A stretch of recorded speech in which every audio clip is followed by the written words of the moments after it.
I came into this thinking, oh, I have experience working with students with autism, and it's totally different. It's a totally different ballgame.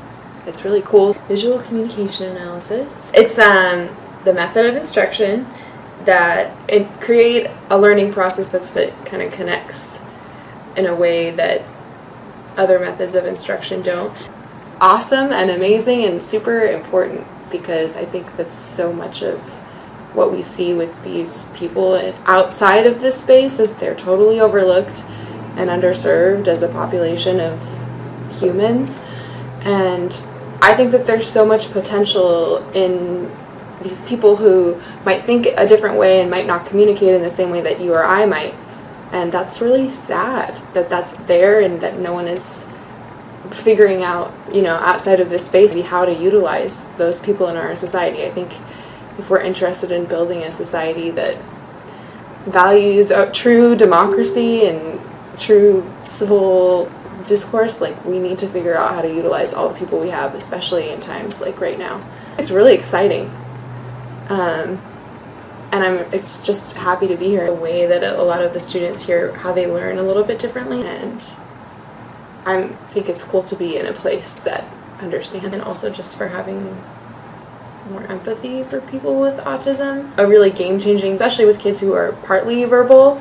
You'll say something and they'll do something probably because they've been told that they need to do something to acknowledge that they're listening, but they're not actually hearing you or understanding it.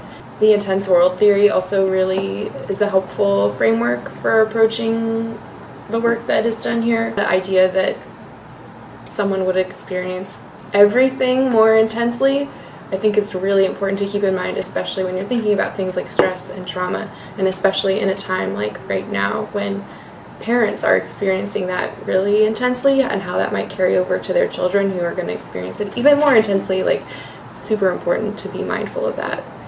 I really understand the argument for why that doesn't make sense for kids. I mean, I think always the goal, if you're an educator, a coach, a teacher, you want that person to get the most out of that experience, and so why put them in an environment that's not designed to specifically uplift that person and meet the needs of that person?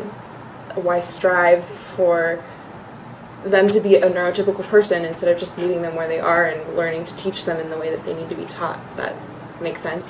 And also, with that's right, the ideal version, but also acknowledging all of the trauma and stress that comes from putting a person in that environment is significant, and definitely something that I think should be talked about a lot more.